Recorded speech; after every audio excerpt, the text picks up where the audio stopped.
falta de aire, cansancio, fatiga, piernas hinchadas, aumento de peso, tos nocturna y dificultad para mantenerse acostado, pérdida del apetito, palpitaciones, mareos, cambios en el color de la piel y en la diuresis, frío en las extremidades. Estos son algunos de los signos y síntomas de la insuficiencia cardíaca.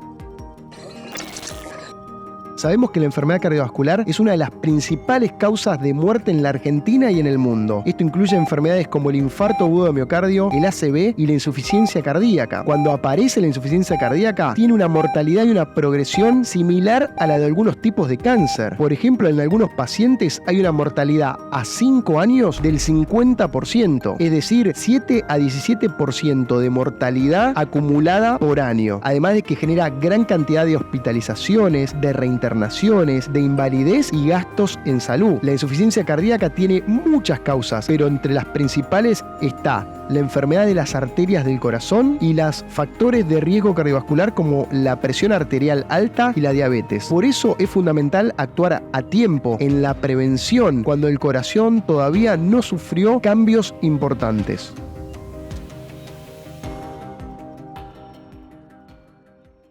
Y lo primero que tenemos que hacer es definir qué es la insuficiencia cardíaca, y es un montón de signos y síntomas, o sea, un síndrome que se caracteriza por algunas de las cosas que te nombré al principio y que se dan porque el corazón es insuficiente para satisfacer las demandas de todo el organismo, de los tejidos. Ahora, si lo hace, o sea, si cumple con esas demandas, lo hace a expensas de generar algunos cambios, algunas adaptaciones, pero que en algún momento, a lo largo de los años, le van a pasar factura, o sea, en algún momento va a claudicar y todos esos cambios que hicieron que el corazón por lo menos cumpliera con su objetivo, en algún momento se le dice basta y aparecen todos esos signos y síntomas característicos de la insuficiencia cardíaca. ¿Por qué? Porque son adaptaciones que nos sirven para salir del paso, pero en algún momento se dice basta. Por lo tanto, es un síndrome con alteraciones tanto en el funcionamiento del corazón o en la anatomía, o sea, en la forma del corazón, una o las dos, que hacen que el corazón cumpla o directamente no cumpla con las demandas. Ahora, si no hace, es a expensas de estas adaptaciones. Las causas son miles, como te dije, las principales son la enfermedad coronaria, las enfermedades de las arterias del corazón, la presión alta y la diabetes, todas enfermedades muy comunes. Pero también puede haber alteraciones en las válvulas del corazón, puede haber infecciones, que fue muy conocido ahora la miocarditis con el tema del COVID, pero hay muchos virus también conocidos que generan miocarditis, puede haber alteraciones en el pericardio, que es en la bolsa que recubre al corazón, por así decirlo. Puede haber otras alteraciones en el músculo, como las miocardiopatías hipertróficas, que son alteraciones en el músculo, que son dentro de las más genéticas más comunes. Puede haber enfermedades congénitas, o sea, enfermedades del corazón de nacimiento. Puede haber arritmias, puede ser por alcohol, por drogas, entre otras cosas. Como te dije, esto va aumentando, o sea, cada vez tenemos más prevalencia e incidencia de insuficiencia cardíaca. Uno de los principales motivos es que la población cada vez vive más. Entonces, al vivir más, empiezan a aparecer enfermedades como la insuficiencia cardíaca o algunos tipos de cáncer que antes no veíamos tan seguido. A eso se le suma el estilo de vida actual, que cada vez es peor. ¿Por qué? Comemos mucho peor, nos hacemos cada vez más sedentarios, cada vez más estresados y nuestro sueño es de la peor calidad porque estamos invadidos de pantallas y distracciones. Esta sumatoria y otras causas hacen que la prevalencia, o sea, que la cantidad de casos de insuficiencia cardíaca sean mayor. Y acá entra lo que es la fisiopatología, o sea, cómo se da esto, o sea, cómo llegamos de, por ejemplo, factores de riesgo a tener esta enfermedad más marcada, más ya definida. A grosso modo pueden pasar dos cosas. O un montón de factores de riesgo, como yo te nombro siempre: sobrepeso, obesidad, presión alta, diabetes, que son uno de los principales, colesterol y un montón de cosas que nos afectan internamente de forma silenciosa al principio y no nos damos cuenta. Todo un estado neurohormonal, todo alterado, que al principio va generando un montón de adaptaciones, por lo que salimos del paso, pero en algún momento termina cambiando un montón nuestro corazón y en algún momento aparecen los síntomas. Otra forma es tener algún caso índice, algún evento índice más marcado, más reconocible. Por ejemplo, un infarto. Por ejemplo, alguna rotura en una válvula de forma aguda. Por ejemplo, una infección. Entonces ahí tenemos un caso índice que me alteró el corazón. En algunos casos puede ser reversible, como algunas infecciones, en otros casos no. Ya sea de las dos formas, tanto por un evento índice o porque fuimos dañando hormonalmente de a poquito nuestro corazón, en algún momento llegamos a esta etapa de insuficiencia cardíaca. Por eso acá existen 4 etapas dentro de la insuficiencia cardíaca que se dividen en A, B, C, D, que son muy importantes. Sobre todo, acá te dejo una imagen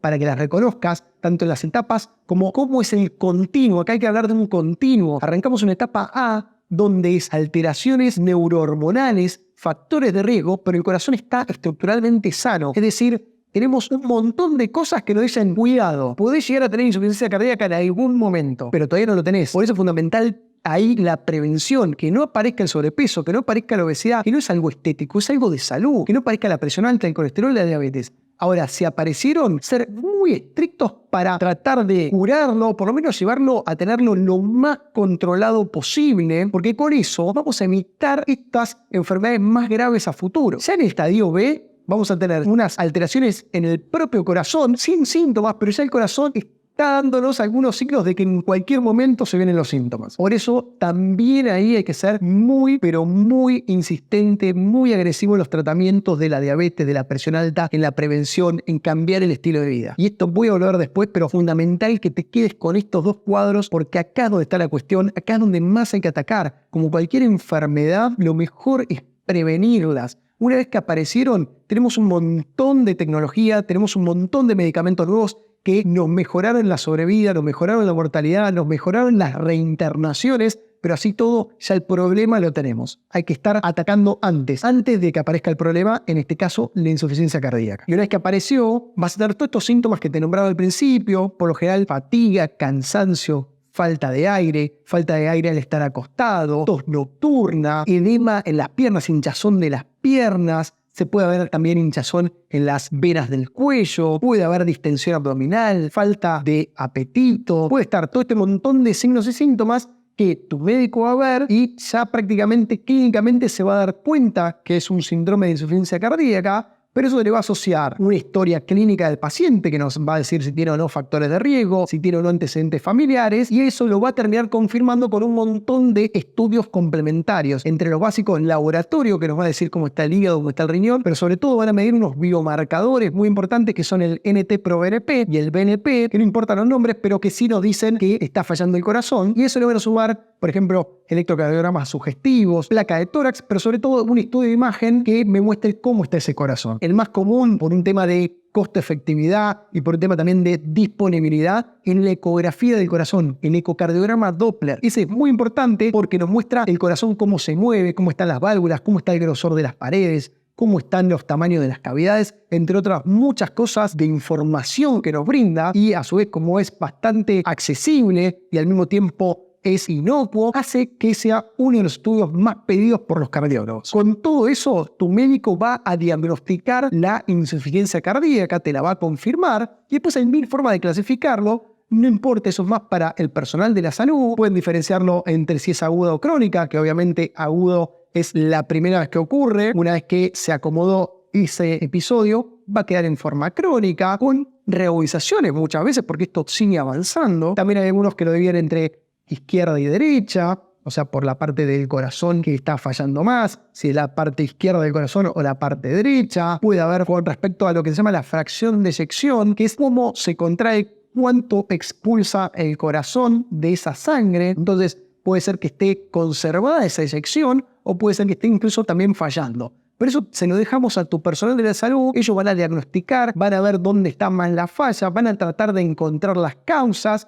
y obviamente en base a eso van a medicar. Y por eso acá vuelvo a hacer hincapié en los 2 esquemas que hicimos al principio, porque es fundamental que te grabes los estadios del A al D, donde el A y el B es donde tenemos que hacer hincapié, porque ya en el C estamos con la insuficiencia que aparece ya está de forma crónica y puede aparecer de forma reagudizada por cualquier cosa que nos altere, por ejemplo alguna arritmia, alguna infección puede reagudizarlo. hasta llegar al estadio D, porque esto sigue progresando. Ya en el estadio D hablamos de insuficiencia cardíaca avanzada, donde ya necesitamos cosas mucho más importantes como medicación endovenosa, incluso algunos dispositivos, trasplantes, a incluso llegar a un momento que va a ser de cuidado paliativo, donde no podemos hacer nada más que darle confort a ese paciente. Por eso es fundamental que no lleguemos ahí, que nos enfoquemos en la prevención. Remarco esto, fundamental los chequeos con tu cardiólogo de cabecera, con tu médico clínico de cabecera. Tenés que hacer mínimo tu control anual, control cada 6 meses, o lo que te diga tu médico de cabecera. Fundamental que si tenés algún factor de riesgo, que tomen la medicación que te prescribieron,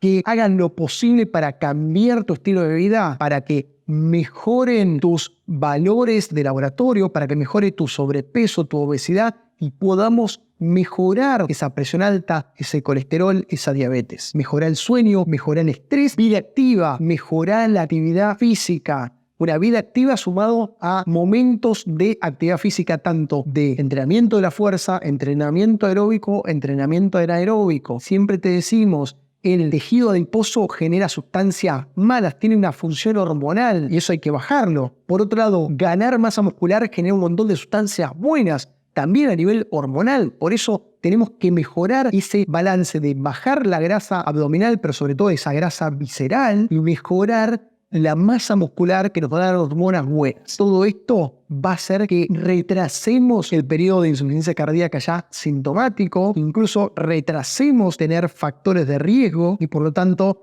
que tengas una mejor salud. Como conclusión, la insuficiencia cardíaca es una enfermedad que está en aumento, que lamentablemente empeora la calidad de vida de los pacientes, que tiene una alta tasa de internaciones, está entre las principales causas de internación, lamentablemente trae un montón de problemas para el propio paciente y para la familia, trae un montón de reinternaciones y obviamente un costo tanto para la familia y el paciente y para la salud pública en general. Existen 4 estadios donde los primeros 2 prácticamente no nos enteramos que se están dando cambios en el organismo. Por eso es fundamental prevenir eso. Si ya tenés factores de riesgo cardiovascular, hay que ser muy agresivo con ellos, tratarlos con los medicamentos que te indicaron, controles estrictos, acudir a los médicos en los momentos que les indican, tomar la medicación. Hay mucha falta de adherencia a los medicamentos y tener pautas de alarma. Cualquier cambio, cualquier cosa rara que sientas que vos ves que no está bien, acudir al sistema de salud, a una guardia o a tu médico de cabeza. Te agradezco por haber llegado hasta acá. Si te gustó, dale like, comenta, seguinos en nuestras redes, activar la campana de notificaciones y nos vemos en el próximo video.